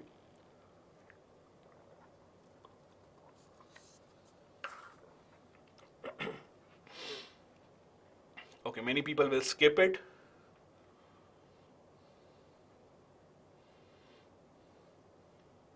This is a very, very important report from the government of India. It's a report that comes out once in 2 years. So the last report that has come out was in 2021. We will have this report this year also in 2023. It has not come out now. But again, there has been a lot of talk about this report. Let's take 10 more seconds and we'll then end this up.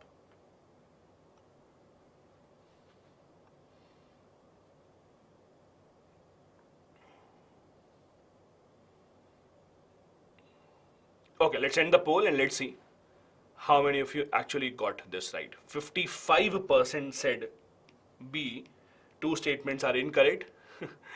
So basically, the people who actually got this right are only 5%. Only 5% people have gotten this right. Difficult question. I won't say it's an easy question, it's a difficult question. All the statements actually here are absolutely correct. If the canopy density is less than 10%, it's called as shrub. It's not called as forest. So what is exactly is canopy density? For example, if you see this is a tree. So this upper part of the tree, which prevents sunlight from coming till the land, this is called the canopy. So if this is the forest, this is canopy density. So if it is covering the entire land, it is not allowing sunlight to even come to the land, that will be 100% canopy density. So that is canopy density basically. If it is less than 10%, then it will not be categorized as forest. It will come under the shrub category. The last report, 2021, also included the Gir forest, and a tree cover will be an area that has to be smaller than 1 hectare. It is found outside the forest, but if it is 1 hectare, it will be called a tree cover. Again, very important report. You can find a lot of important summaries of this report. I would highly suggest you, before you actually go in the prelims examination, just search for a summary of this report. You can get a lot of summarized versions. Just read about the important pointers of this report. For example, this report says very dense forests will be those where canopy density is over 70%. Moderately dense will be those which have 40 to 70% canopy density, and then open forests are those where canopy density is 10 to 40. So less than 10 will be called as shrubs, they will not be called as forest. Do remember, this is how the difference is. Also, tell me this, let's assume, and I'll just skip here, let's assume that I have a private area. Okay, let's assume I have a private land, but the canopy density is over 40%. Would it be called as a forest, or private land is not considered as a part of forest? What do you think? If I have a private land over 1 hectare, more than 1 hectare, and it has trees all around, will it be included in the forest or not? Yes, it will be considered. It will be considered. So there is no difference between private land and government land, because it is just a record of the forest cover as such. So even if you have your own private land over 1 hectare and you qualify under these circumstances, that will also be considered. Okay? Let's move on then. Question number 18 is in front of you. With reference to index of industrial production, consider the following statements. Number 1. It is compiled and published monthly by National Statistical Office. Second, it measures the growth of only broad sectors such as mining, manufacturing, and electricity. Third, IIP is significant because it is used by the Reserve Bank of India for policy making purposes. Which of these given statements is or are correct? The options are right here in front of you.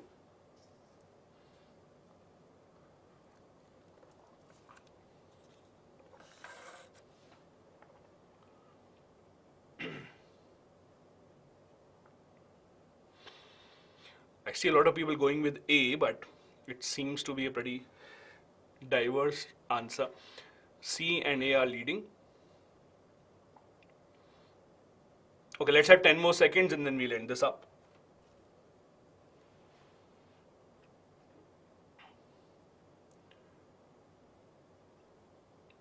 Okay, let's end the poll and let's see what exactly is the answer and where did you get right or wrong.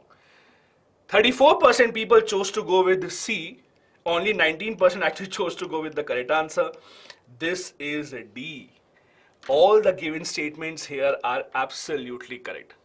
I know a lot of people had this doubt, RBI would not use it for policy making, but they do. So when RBI decide their important rates, they actually take into consideration the IIP as well. That is how they identify the prices are rising or not, inflation, all of this is taken into consideration by the RBI. It is compiled monthly by the National Statistical Office, and it only measures, I think second statement was something that you should know about. Second statement, this has been asked multiple times in the prelims examination in different ways. For example, what are the components of mining, manufacturing, electricity? You should know that also. How much weightage is given to which industry in the IIP? That has been asked earlier. So IIP, whatever the weightage is given, that also has been asked earlier. Those who are asking CSOs, there is nothing. CSO has now been converted to NSO. So the Central Statistical Office, now it has been converted to NSO, National Statistical Office. Do remember, do make a list of what are the industries that are measured under the IIP, and not just this, also measure which industry gets what weightage. The UPSC has asked this question in the prelims examination, which industry gets what kind of weightage, which is the most weightage or which is the least weightage. That has been asked earlier. So do remember that. Those 8 industries in the IIP are electricity, steel, refinery products, crude, coal, cement, natural gas and fertilizers. These are the total 8 core industry that are covered under the IIP. It is about 40% of these items. These core industries, 8 of them make up 40% of this. So do remember that. It is pretty important for the prelims. It has been asked multiple times in the prelims by the UPSC. Next is question number 19. We move towards an international report once again. Consider the following statements regarding worldwide cost of living report of 2022. First, the report is compiled by the Economist Intelligence Unit, also known as the EIU. Zurich is the world's most expensive city to live in. The survey recorded an 8.1% increase in inflation across the world over the past 1 year, which is the highest ever recorded by the EIU, started tracking since 20 years ago. Let's see if you can answer this question. The options are right in front of you.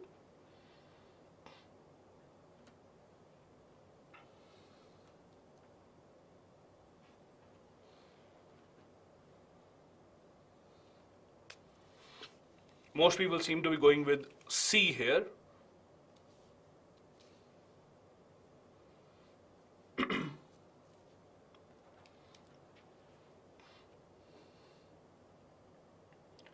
Let's take 10 more seconds before we end this.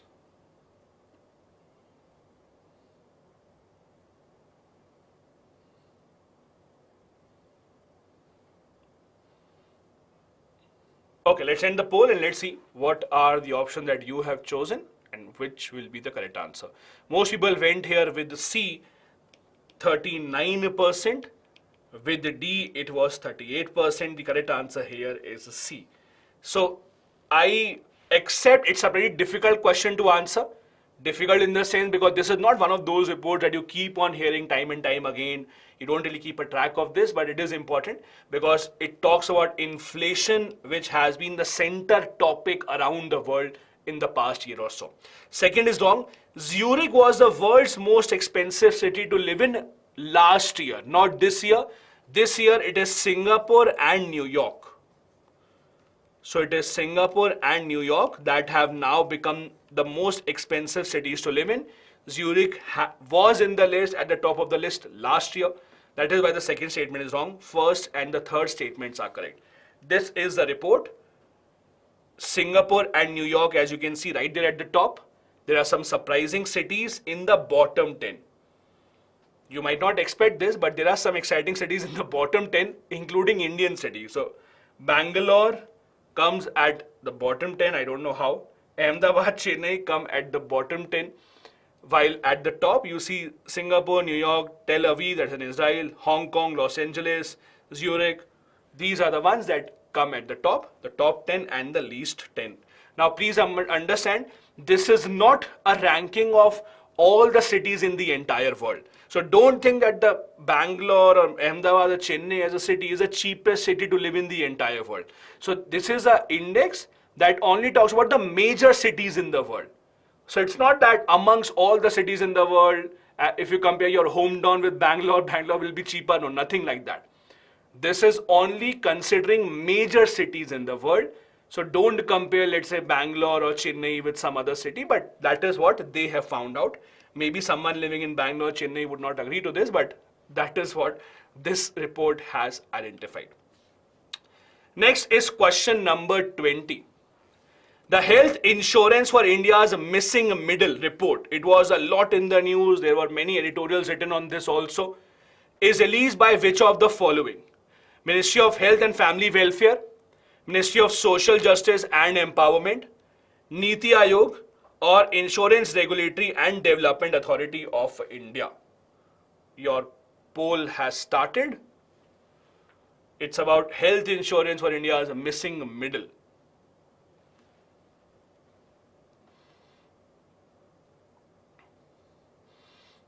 Pretty straightforward, simple question. If you have been reading editorials, you should be able to answer this without much of trouble. Let's take 10 more seconds before we answer this.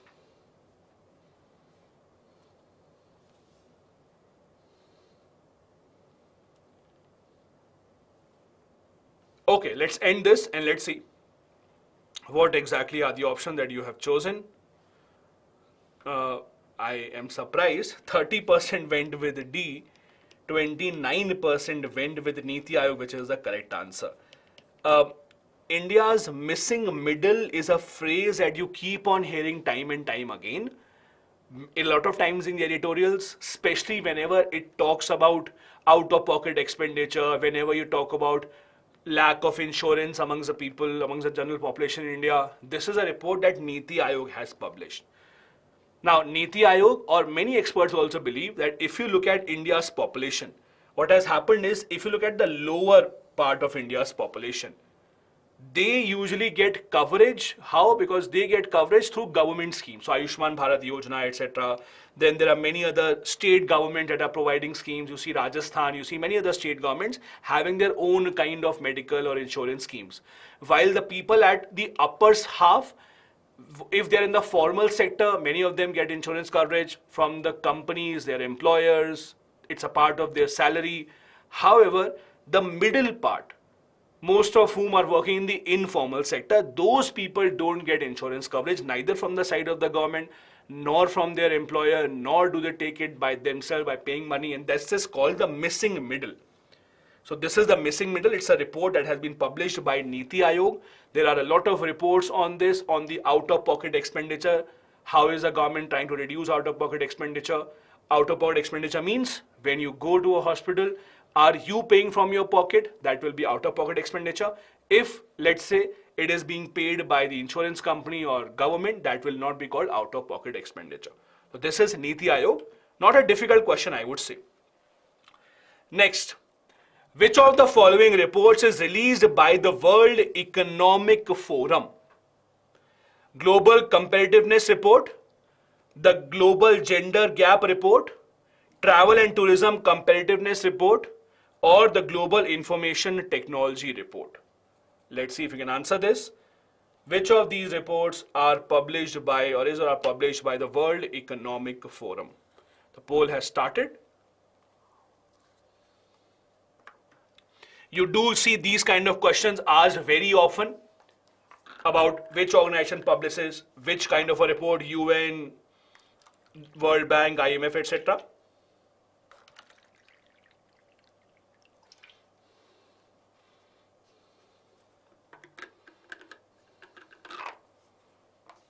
Let's have 10 more seconds before we end this.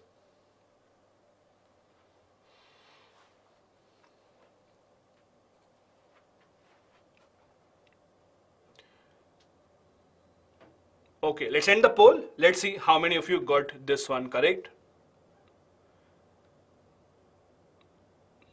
Let's see the options. The correct answer here in this case is D. 46% got this one right. This is D.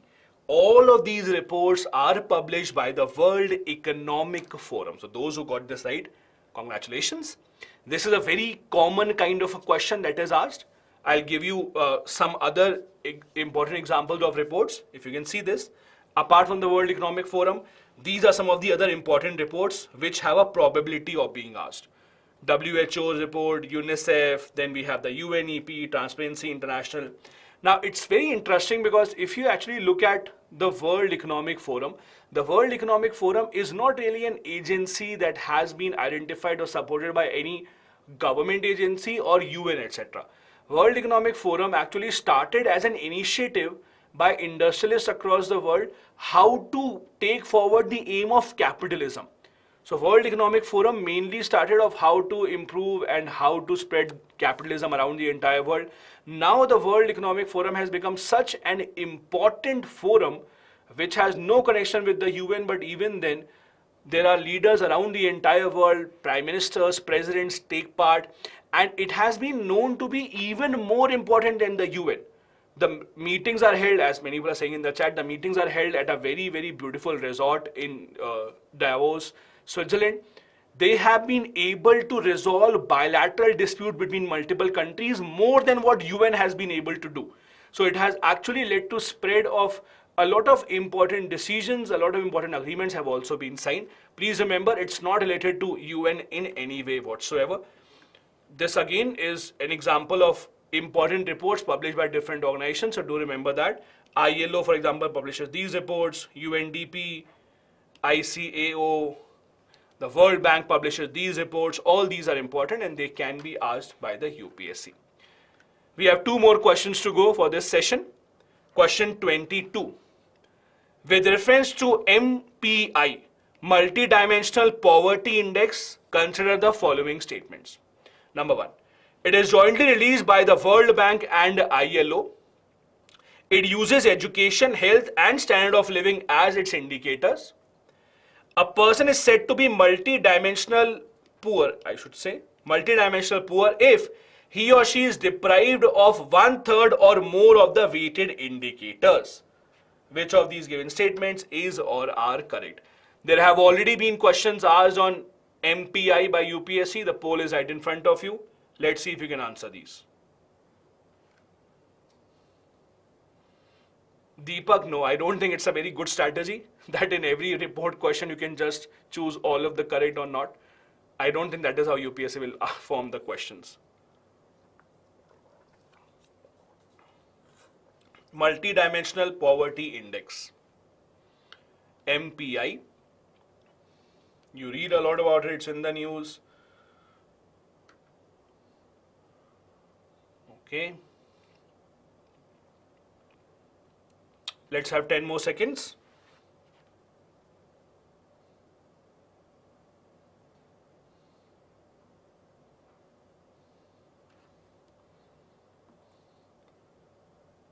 Perfect. Let's see what is the answer and what have you chosen. Most people got this right. 47% said C, 30% went with D. The correct answer here is C. I don't think it's a difficult question because you read a lot about this particular report time and time again. First is wrong. It is not released by World Bank and ILO. It is released by UNDP. UNDP is United Nations Development Program. And apart from that, there's an arm of Oxford University that actually does a report. Both of these combined actually publish this. So what happens in this report is multidimensional poverty index in simple terms means people are not poor just because of money. When you have to measure the people's poverty, when you have to measure how poor they are, you have to think about health, education, and standard of living. And in those also there are indicators like nutrition, child mortality, years in schooling, attendance in school, intensity of poverty, head count ratio, and then fuel, sanitation, drinking water, housing, assets, etc. All of these are taken into consideration, and in the end you come out with this. So there are weightages given to different components. If you are poor in 1/3 of this, this is when you are called multi-dimensional poor. This is MDI. Do remember that. Multidimensional Poverty Index. As I said, this is published by UNDP, United Nations Development Program, and Oxford Poverty Human Development Initiative. It started in 2010. Their main idea was people are not just poor because of money, it's also because they are not enough schooled or they don't have enough skills, sanitation, etc. Let's move on to the last question for today's session. This is question number 23. With reference to India Inequality Report of 2022, consider the following statements. Number 1. The report gauges the level of health inequality persisting in the country. Second, women constitute only 1/3 of internet users in India. And third, the report is released by Niti Aayog. Let's see if you can get this one right. Your options are right in front of you.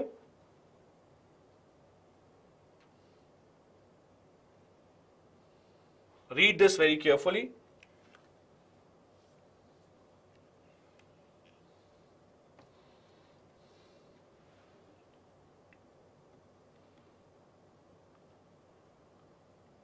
Let's take 10 more seconds.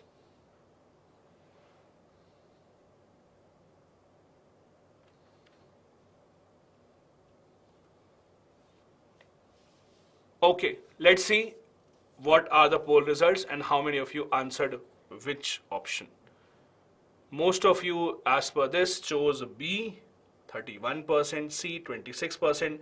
Tell me this, how many of you read this word? Is there anyone who did not read this word and was too eager to answer, and you did not even think about it and you were just like, let me answer this? Did you read this word that you had to tell the incorrect one? I hope all of you read this. Please don't skip this, because there are questions where you might be asked the incorrect answer and not the correct one. So these kind of questions might always stumble you. Now please remember, in the past few years, what UPSC has started to do is, in the past few years, whenever UPSC has this question, they usually write this word in bold. When they have to ask the incorrect one or which is not correct, they usually do it in bold, but that is not always true that they will do it the next year as well. So you will have to be prepared for that. Usually they do it bold and italic so that you can identify incorrect or not right. But again, you can't trust on UPSC every single time doing this for you. You have to tell the incorrect one. Which of these is incorrect? That is why the answer here is B. Second is correct. So India Inequality Report is not about health inequality. India Inequality Report is about inequality in internet access. It talks about digital inequality, how many people can access internet, how many people cannot access internet. It has nothing to do with health. So the first statement is wrong. It is not about health. Third is also wrong. It's not prepared by Niti Aayog. It's by Oxfam India. You might have heard about this organization, Oxfam India. This is the one that publishes the report. Only the second statement is true. It talks about how women constitute only 1/3 of internet users in India. See, first and second were anyways contrary. How will a report talk about health also and it will talk about internet access as well? So first statement is wrong, only the second is true. Answer here is this. This report, as I said, is published by the NGO called Oxfam India. These are the important outcomes of the report. 1/3 of internet users are women. About 31% of internet users are in rural. 67% of urban people have access to internet. As expected, highest internet penetration is in Maharashtra, while the lowest is in Bihar. Again, this is what is the true representation of where internet access has gone in India. This brings me to the end of today's session. I know most of the questions in this part were pretty difficult, but at the end of the day, you are preparing for the UPSC exam, so you can't always expect the easier questions. It's better to face tough questions today than to face them after 2 weeks sitting in the examination hall. So I hope that if similar kind of questions come in, you would be able to answer those questions. Do let me know in the comment section after the video ends how many of these you got right, how many of these you got wrong. We have one more session to go. Tomorrow will be the last session of the Target Prelims 2023. Don't forget to join us for that as well. Again, tomorrow's session starts at 7:30 p.m. That will be live here. We will be discussing the important places in news. All the very best for your examination. Thank you so much. Bye-bye. Jai Hind.